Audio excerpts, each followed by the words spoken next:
Good morning. स्वागत है आप सभी का जीडीटी एजुकेशन में। आज के इस क्लास में आप लोग पढ़ने वाले हैं हिंदी चैप्टर 16 जिसका शीर्षक है खेमा। यहाँ जो आप देख रहे हैं यानी पाठ्य पुस्तक विकास समिति से जो है संकलित है। चलिए देखते हैं कि खेमा पाठ में आप पढ़ेंगे उन बच्चों के बारे में कि जो जिस उम्र में उनको पढ़ाई करनी चाहिए, जिस उम्र में उनको खेलना चाहिए, यानी एक बचपन का जो समय होता है जिसका सुख होता है कि कुछ बच्चे ऐसे होते हैं कि वो बचपन वाली सुख जो है नहीं जो है कर पाते। तात्पर्य ये हुआ कि इस पाठ में आप ये जानेंगे कि बचपन एक तरह से छीन जाता है और वो बच्चे जैसे गरीब के बच्चे होते हैं जिम्मेदारियों के कारण व्यस्त की तरह बड़े लोगों की तरह सोचने लग जाते हैं और वो क्या करते हैं कि खेलने कूदने पढ़ने लिखने के उम्र में जो है वह काम को ही अपना जीवन का लक्ष्य समझ के बस काम को ही करते रहते हैं। तो ये इसी तरह एक खेमा नाम का बच्चा है।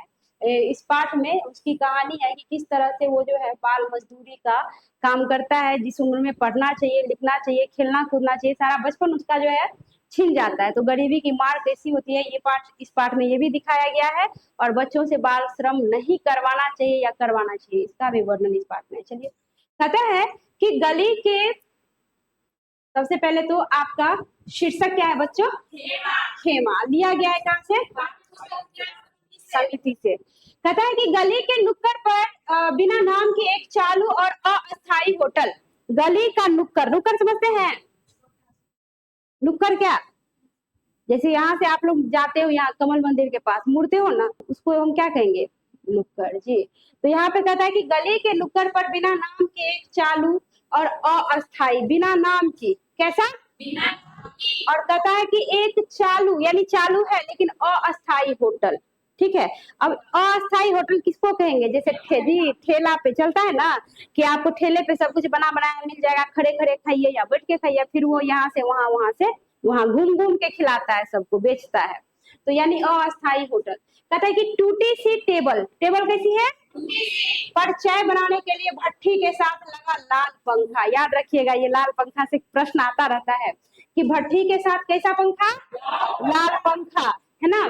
तो कहता है कि पास ही दीवार से सटे एक टेबल, दीवार से सटे क्या? एक टेबल। और कहता है कि उस पर 8 से 10 जो है लीटर दूध से भरा एल्यूमिनियम का एक भगोना, भगोना है बट किस चीज का है? जी, एल्यूमिनियम का एक भगोना है।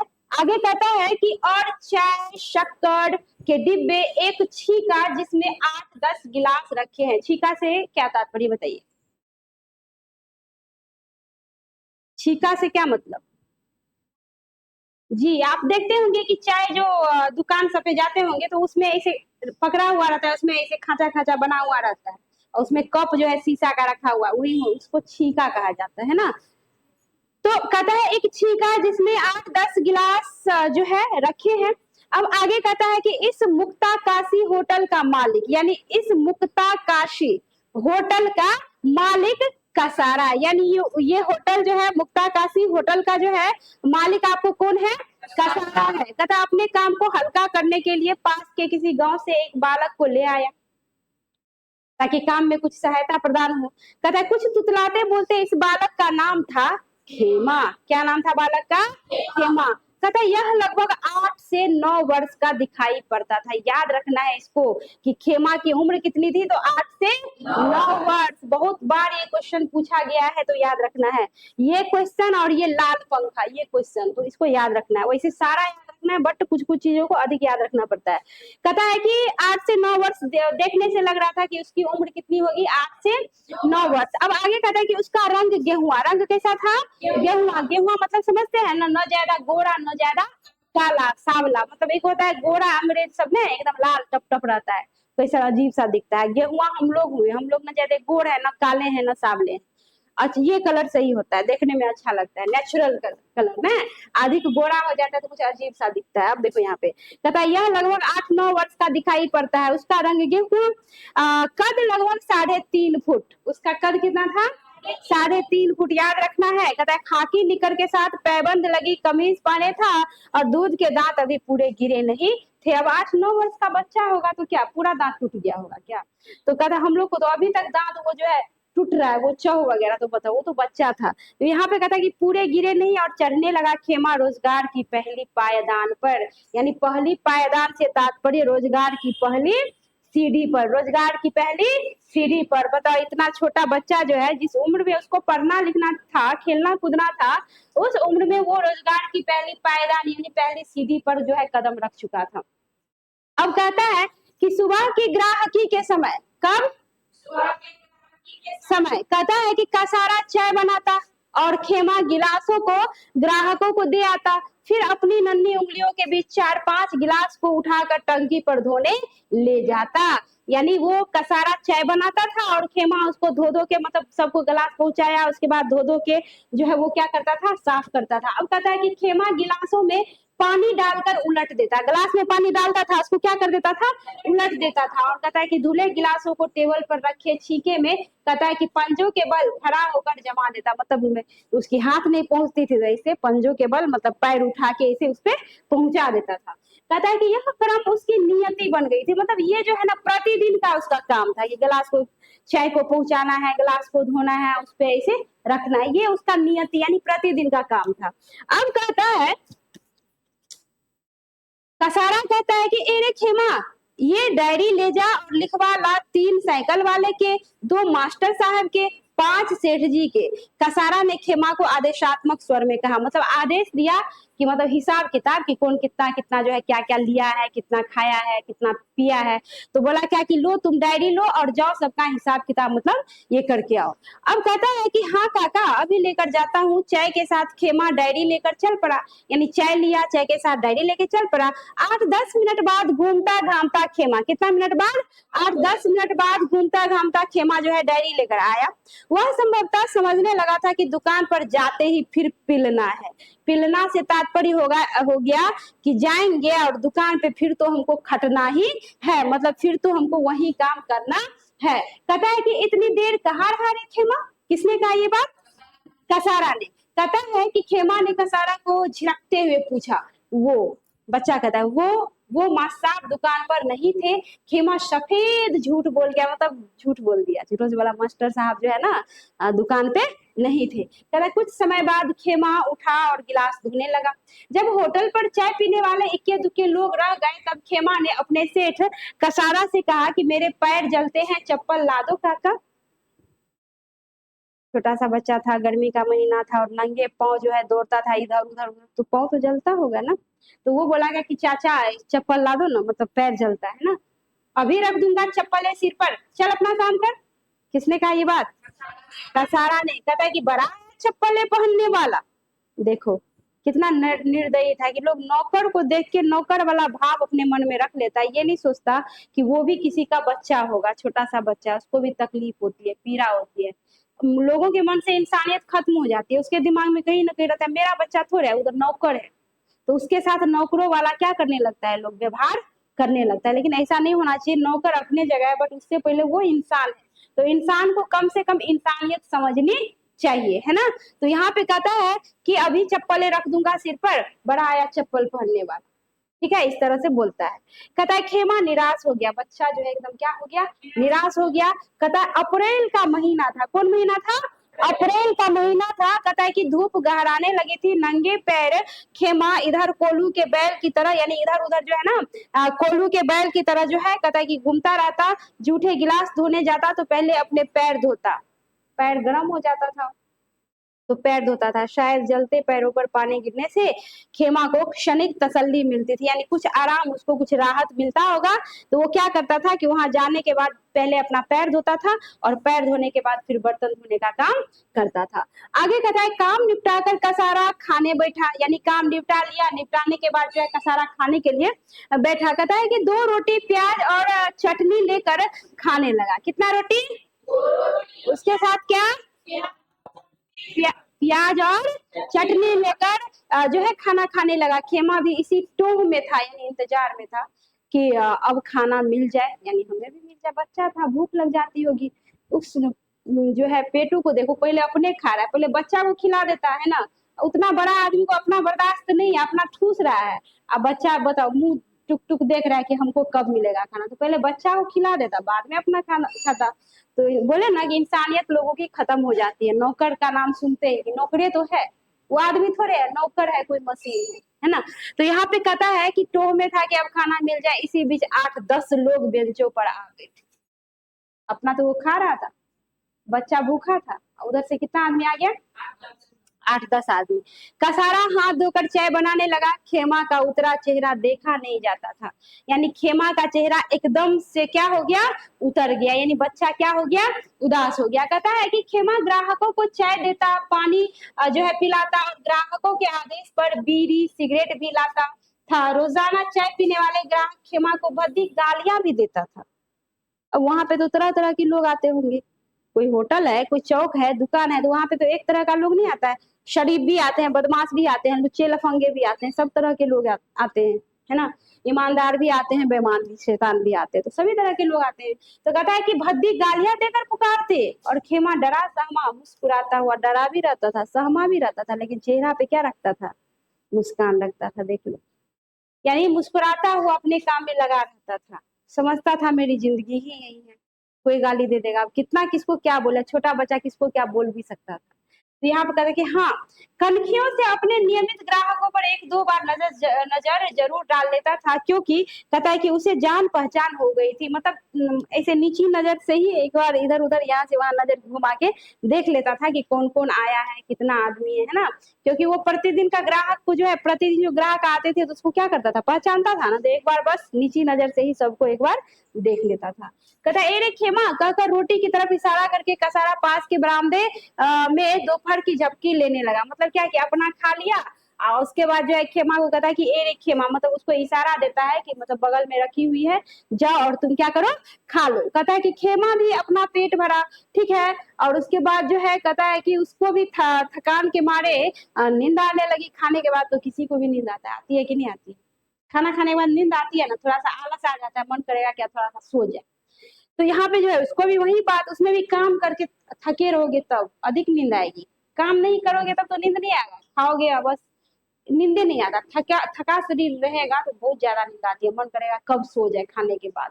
तो यहाँ पे कहता है कि कसारा के सोते भला खेमा कैसे आराम कर सकता था। अब कसारा सो रहा था तो खेमा कैसे सोता, दुकान है खुला, ऐसे तो नहीं सो सकता है ना, कोई तो चाहिए जगा हुआ देख रेख के लिए।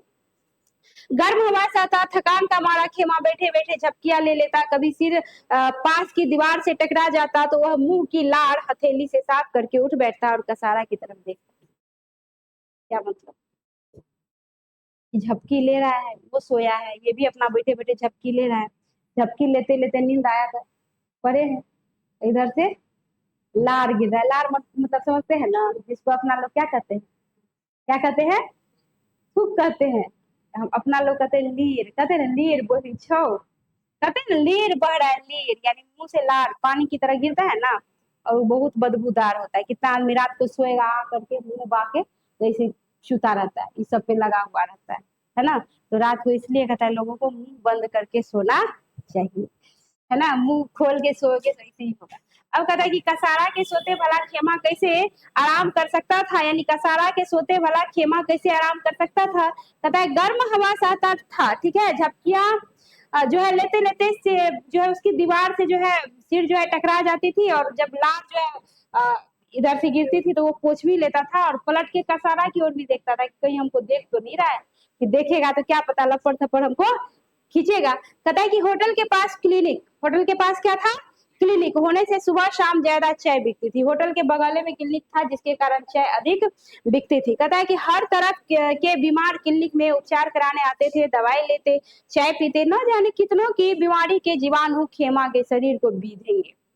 लेखक महोदय वहीं पे वो भी आते थे तो वो देखते थे, तो वो कहते हैं पता नहीं कितनों की बीमारी खेमा के शरीर में घुसेगा, जीवाणु जो है उसके शरीर में घुसेगा। तो कहते हैं न जाने बीमारी के जीवाणु कितने जो है खेमा के शरीर को बिंधेंगे।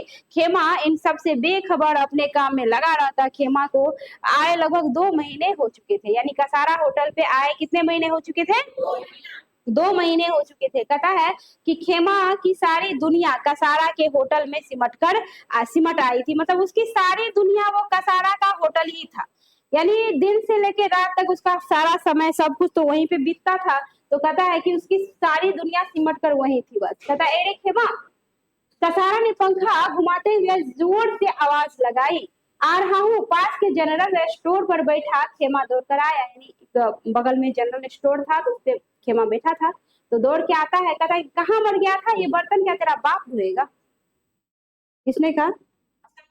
कसारा ने कि बर्तन क्या तेरा बाप धोएगा, है ना। तो कहता है कि कसारा ने आंखें निकाली, कसारा के ताने सुनता खेमा बर्तन साफ जो है करने जा बैठा। बताओ, कहता है कि तेरा बाप धोएगा। मतलब बोलियो भाषा कम से कम अच्छा रहना चाहिए आदमी का। बोली भाषा भी उसका ऐसा ही डिटेल था। एक तो व्यवहार अच्छा नहीं था, ऊपर से बोली भाषा भी सही नहीं था, है ना। नामो कैसा है? कसारा। अब देखो, कहता है कि एरे खेमा, पहले यहाँ 4 चाय जनरल स्टोर पर दिया। कसारा ने नाटकीय क्रोध में कहा, मतलब नाटकीय क्रोध करते हुए कहता है कि 4 चाय ले। और कहाँ पे दिया? जी। कहता है जा रहा हूँ, खेमा ने शांत स्वर में कहा। शाम होते होते बर्तनों की सफाई नहीं हुई। शाम हो गया, अब चाय पहुंचाने गया और भी काम में लग गया होगा, तो बर्तनों की सफाई क्या हुई? नहीं हुई। कहता है इस कारण खेमा की पिटाई हो गई। अब बर्तन धोने में लेट हो गया तो दुकानदार जो है, तो खेमा कसारा जो है उसको क्या कर देता है? पीट देता है। बताओ, मारता भी था बच्चा, पीट देता है। कहता है कि खेमा बाल्टी जो है लेकर, खेमा जो है आगे कहता है कि खेमा बाल्टी लेकर हैंडपंप पर गया और जैसे तैसे पानी की बाल्टी ले आया। उठता भी नहीं होगा छोटा सा बच्चा, 8-9 साल का बच्चा। कहता ले आया। संभवतः कसारा का खौफ खेमा में उत्तेजना भर देता था। खौफ से बालक स्थिर होकर बैठा रहता है, परंतु खेमा तो कसारा के खौफ के आगे मशीन की तरह दौड़ता रहता था। अक्सर क्या होता है कि अगर कोई गुस्सा हो बड़ा आदमी, तो बच्चा डर के मारे क्या हो जाता है? शांत हो जाता है। होता है ना कि ज्यादा इधर उधर करेंगे तो हमें क्या पड़ेगी? मार पड़ेगी। डर के मारे शांत होता है कि नहीं होता है? लेकिन यहाँ पे डर के मारे एकदम मशीन की तरह चलने लगता था, उड़ने लगता था। बताओ, काम में कहीं शांति से बैठना है, कहीं यही अंतर है समय का, पर स्थिति और परिस्थिति का। कहता है कि रात होने से पहले खेमा ने सभी बर्तनों की सफाई कर दी। कसारा और खेमा ने खाना खाया। कुछ देर बाद दोनों अपने अपने बिस्तर पर लेट गए। ठीक है। कहता है कि कसारा जाग रहा था, परंतु खेमा को सोते ही नींद आ गई। अगले दिन सुबह से खेमा फिर अपने काम में लग गया। कहता है कि उसके लिए कुछ भी नया नहीं था। 2 दिन से मैं खेमा का जीवन क्रम देख रहा था। कौन देख रहे थे 2 दिन से? कहता है इस तरह शोषण न जाने कितने खेमा जैसे इस देश में है, जो बचपन में ही कच्ची टहनी से स्थूल जड़ बन जाते हैं, न जाने क्यों। मतलब लेखक ये सोच के परेशान हो रहा है कि खेमा जैसे तो कहीं ऐसे गरीब बच्चे होंगे जिसका जीवन इस तरह बीतता होगा, कटता होगा। वो परेशान हो जाते हैं। कहता है जानकारी करने पर मुझे पता चला कि खेमा के माता पिता ने बच्चों के भरण पोषण के दायित्व से मुक्त होने के लिए जो है उसने 4 बेटों को इसी तरह बेच दिया। बताओ, माता पिता ने ही इसको बेच दिया था। कसारा के पास पैसा ले लिया था, इसको बेच दिया था कि हाँ 1 साल या 2 साल, मतलब जो भी होगा, एक हो गया कि आपको क्या कि इतना पैसा हमें दीजिए, इतना साल तक आपके अंडर में रहेगा, आप जैसे उसको चलाइए। देखो कैसे माँ बाप थे कि बच्चों को पैसा के लिए पैसा के लिए बच्चों को बेच दिया था, यानी खुद अपना दायित्व से बच गया, बच्चों से काम करवा करवा के। ये कैसा जमाना है बताओ। कहता है कि खेमा भाइयों में सबसे छोटा था। मैंने सोचा खेमा को कुछ समय अपने पास रखकर स्कूल में दाखिला दिलवा दूं। यानी इसके माँ बाप इससे पहले भी जो है अपने कितने बच्चों को जी बेचा था, जिसमें खेमा जो है तुमको क्या था, सबसे छोटा था, उसको भी क्या किया, उसने बेच दिया। अब आगे कहता है कसारा चाय पत्ती शक्कर लेने बाजार गया, मुझसे रहा नहीं गया। अब लेखक से देखते देखते रहा नहीं गया। कहता है कि और मैंने खेमा को आवाज लगाई। खेमा टेबल पर गीला कपड़ा घुमाता जो है छोड़ मेरे पास आ खड़ा हुआ। मतलब क्या कि लेखक ने आवाज लगाई कि खेमा इधर आओ, तो वो जो है कपड़ा से क्या कर रहा था, सफाई कर रहा था टेबलों की, तो वो वहां से आता है। ठीक है, उसको छोड़ के कहता है क्यों खेमा, तुझे तेरे सेठ जी कितने रुपए देते हैं? मैंने उत्सुकता से पूछा। किसने पूछा? कहता है कि मैं नहीं जानता, बापू जानते हैं। खेमा ने हथेलियां घुमाते हुए स्पष्ट स्वर में कहा कि मुझे नहीं पता, ये बात मेरे बापू को पता है। कहता है तुम स्कूल नहीं जाते हो खेमा? मेरे प्रश्न ने खेमा को चौंका दिया। जब बोला कि तुम स्कूल नहीं जाते हो तो चौंका दिया, मतलब बच्चा एकटक मुझे देखने लग गया कि स्कूल नाम की भी कोई चीज होती है क्या, है ना। कहता है कि वो बच्चा एकटक मुंह देखने लगा था। मेरी तो पढ़ने की इच्छा है पर बापू स्कूल नहीं भेजते। कहते कहते खेमा मेरे सामने बैठ गया। वो बच्चा उसको कहता है कि मेरी तो पूरी इच्छा है कि मैं क्या करूं, पढ़ूं, स्कूल जाओ, पर मेरे बापू मुझे स्कूल भेजते नहीं है। अब आगे कहता है कि तू तेरे सेठ के पास खुश है? मैंने पूछा। किसने पूछा? कहता है खेमा निरुत्तर रहा, यानी कुछ बोला ही नहीं। इसका मतलब वो खुश नहीं था। कहता है कि मेरे साथ चलेगा? मैंने दृढ़ता से कहा। अब लेखक महोदय कहते हैं कि क्या तुम मेरे साथ चलोगे? दृढ़ता से जो है वो पूछते हैं। कहता है कि क्या काम करना पड़ेगा? नन्ही जान ने मुझे निरुत्तर कर दिया। बच्चों को तो यही लगा कि उस छोटा सा बच्चा को तो यही लगा होगा कि ये हमको अपने पास ले जा रहा है तो कामे के लिए ले जाता होगा। तो लेखक महोदय कहते कि नन्ही जान ने मुझे निरुत्तर कर दिया, यानी वो छोटा सा बच्चा जो है एकदम मेरा मुंह बंद कर दिया ये कह के क्या काम करना पड़ेगा। मतलब बच्चों को लगा कि वहां भी जाएंगे तो हमको काम ही तो करना है, तो इसलिए पूछता है कि क्या काम करना पड़ेगा। उसके चेहरे से प्रसन्नता झलकने लगी।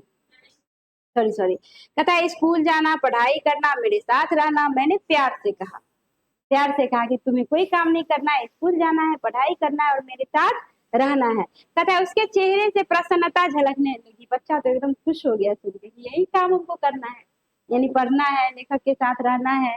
कहता है मैंने 2-3 दिन तक छानबीन करके जो है खेमा के गांव का पता लगाया है, 2-3 दिन तक जो है उसके गांव के बारे में पता लगाया। उसके बाद कहता है कि उसके पिता से मिलने गांव जा पहुंचा, यानी उसके खेमा के पिता से मिलने लेखक महोदय कहाँ जा पहुंचे?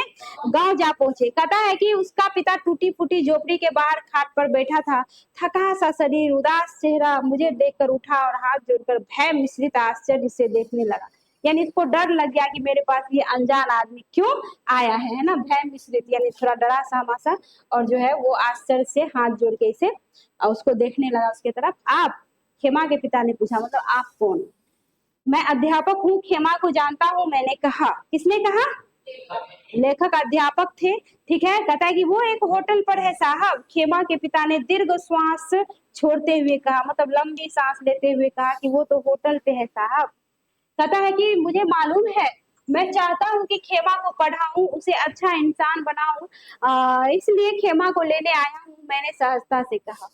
उसके पिता से पूछने गया कि मैं इसको पढ़ाना चाहता हूँ, अच्छा इंसान बनाना चाहता हूँ, तो क्या आप सहमति देंगे, मतलब बच्चा को मेरे साथ भेज सकते हैं? ठीक है। खेमा के पिता की आंखें भर आई। आंखें क्या आई? भर आई। था तो पिता ना। अब वो जिम्मेदारी से बचने के लिए या दायित्व बोझ से बचने के लिए या क्या मजबूरी थी उसकी, बेच दिया मानते हैं, बट थे तो माता पिता को दर्द तो होता होगा ना कि हम अपने बच्चों को क्या कर दिए, बेच दिए हैं कहीं पे। गरीबी की मार देखो कितनी खतरनाक होती है, किस किस स्थिति से लोगों को गुजरना पड़ता है। तो कहता है कि निश्चय ही उसके मन में अपने बच्चे के लिए अनुराग उमड़ पड़ा था, प्रेम उमड़ पड़ा था, स्नेह उमड़ पड़ा था, बच्चों के प्रति आंखों में आंसू आ गया खेमा के पिता को। कहता है ठीक है, पर कसारा को उसके रुपए लौटाने पड़ेंगे। खेमा का पिता बोला, मैं व्यवस्था कर दूंगा, मैंने सहजता से कहा। फिर लेखक ने जो है एकदम सहजता से कहा कि मैं व्यवस्था कर दूंगा, आप उसकी चिंता मत कीजिए। कहता है उसके चेहरे पर संतोष की लकीरें उभर आई, वह मेरे साथ चल पड़ा। खेमा ग्राहकों को चाय के गिलास दे रहा था। खेमा के पिता ने कसारा से बात की और लगभग आधे घंटे बाद खेमा मेरे पास था। आधे घंटे में ही खेमा जो है किसके पास था? लेखक के पास जो है था, यानी वहां उसके पास कसारा के पास सारी हिसाब किताब जो भी थी वो क्लियर हो गई। और उसके बाद खेमा आ गया आपको लेखक महोदय के पास, अध्यापक जी के पास। कहता है खेमा मेरे साथ चलने लगा, उसकी चाल बदल गई। समझ गया कि हम कैद जो थे उस जेल से हमें क्या मिल गई? छुटकारा, मुक्ति मिल गई, जैसे पिंजरे से पंछी मुक्त हुआ हो। घर आकर मैंने स्नान किया, फिर खेमा को स्नान करने के लिए जो है कहा, ठीक है। जो है लेखक महोदय स्नान किए, फिर खेमा को स्नान करने के लिए कहा। दोनों ने खाना खाया। खाना खाते समय मैं सोच रहा था कि यदि खेमा पढ़ लिख कर कुछ बन जाएगा तो मुझे हार्दिक प्रसन्नता होगी, परंतु खेमा जैसे अनेक बालक हैं, उनका क्या होगा कि मैं तो इस पे भला कर दिया, इसका भला कर दिया, पर ऐसे ऐसे बच्चे तो बहुत जगह होंगे, उसका क्या हालत होगा, वो सोच रहे हैं मन में, है ना। कहते हैं रात को मैं सोने लगा तो खेमा मेरे पास आया और मेरे पैर दबाने लगा, यानी खेमा लेखक के पास जाते हैं और उसके पैर को क्या करने लगता है? दबाने लगता है। खेमा खेमा जो है लेखक के पास जाता है और लेखक के पास जाने के बाद उसके पैर को वो दबाने लगता है। कहता है कि मैं उठ बैठा, पूछा कि मेरे पैर क्यों दबा रहा है। लेखक कहते हैं कि मेरे पैर क्यों दबा रहा है। तो पता चला कि खेमा रोज रात को 2 घंटे, कितने घंटे, 2 घंटे कसारा के पांव दबाता था, मेरी आंखें भर आई। यानी लेखक को जब ये बात पता चला कि बच्चा सारा दिन काम भी करता था और काम करने के बाद यानी सोने के टाइम में भी उसको चैन नहीं था। कि होता है ना कि भर दिन का थका हारा बच्चा है तो सोने का टाइम मतलब खा के सो जाए, नहीं, खाने के बाद भी जो है उसको क्या करना पड़ता था, कसारा का पैर दबाना पड़ता था। सब खिला पिला तो बच्चा का पैरे दबाते दबाते पच जाता हो, अब भोरे उठ के फिर काम। तो यहाँ पे देखो कहता है कि मैंने प्यार से खेमा के सिर पर हाथ फेरा, मैंने उसे बिस्तर पर सो जाने के लिए कहा। लेखक को बड़ी जो है दया ममता आ रही थी तो उसने जो है प्यार से हाथ फेरा और दुलार से उसको जो है कहा, मतलब सो जाने के लिए, है ना, बिस्तर पे कहा कि सो जाओ। कच्ची नींद में सोया खेमा करीब 2 घंटे बाद बड़बड़ाने लगा। यानी कच्ची नींद, यानी नींद अभी कच्ची थी और नींदे में वो बड़बड़ा रहा है खेमा। कहता है कि आया सेठ जी। संभवतः कसारा की आवाज अर्ध निद्रावस्था में खेमा को सुनाई दी, एरे खेमा। यानी उसको लग रहा था क्या कि मालिक हमको बुला रहे हैं। तो कहता है कि आया सेठ जी, मतलब सपना देख रहा था कसारा का कि आया सेठ जी। और कहता है कि शायद लेखक महोदय कहते हैं कि खेमा को सुनाई दी, एरे खेमा। नींद में होता है ना कई बार लोग बड़बड़ाता है। तो यही थी आपकी कहानी। कैसा लगा? अच्छा लगा। क्या सीखे इससे? स्थिति कैसी भी हो, बच्चों से बाल मजदूरी नहीं करवानी चाहिए। जिस माता पिता ने बच्चों को जन्म दिया तो पहले सोचना था कि हम जन्म जो बच्चों को दे रहे हैं तो उसकी परवरिश हम ही करेंगे, न कि अपना जिम्मेदारी से बचने के लिए बच्चों को काम में लगा दी। ये गलत बात है कि नहीं है ना? कि बच्चों से ये बाल मजदूरी करवाना जो है एक तरह से जुर्म है और इसके लिए भी नियम है, कानून है। अगर किसी से कोई माता पिता पढ़ाई लिखाई छुड़ा के बाल मजदूरी करवा रहे हैं तो उसके लिए भी जेल होता है। बस बच्चा एक बार कंप्लेन कर दे, है ना, तो सारा नियम है, सब कुछ का कानून है, सब कुछ है। तो चलिए ये पाठ खत्म हो गया। मुझे विश्वास है कि आप लोगों को भी समझ में आया होगा। बहुत जल्द मैं इसी से रिलेटेड ऑब्जेक्टिव टाइप क्वेश्चन जो है लेके आऊंगी। इसी से रिलेटेड वस्तुनिष्ठ प्रश्न जो है लेकर आऊंगी। तो आप लोग सारांश को बढ़िया से पुनः जो है पढ़ लीजिएगा ताकि प्रश्न का जो है उत्तर देने में आप लोगों को दिक्कत नहीं होगी। मिलती हूँ नेक्स्ट वीडियो में। धन्यवाद।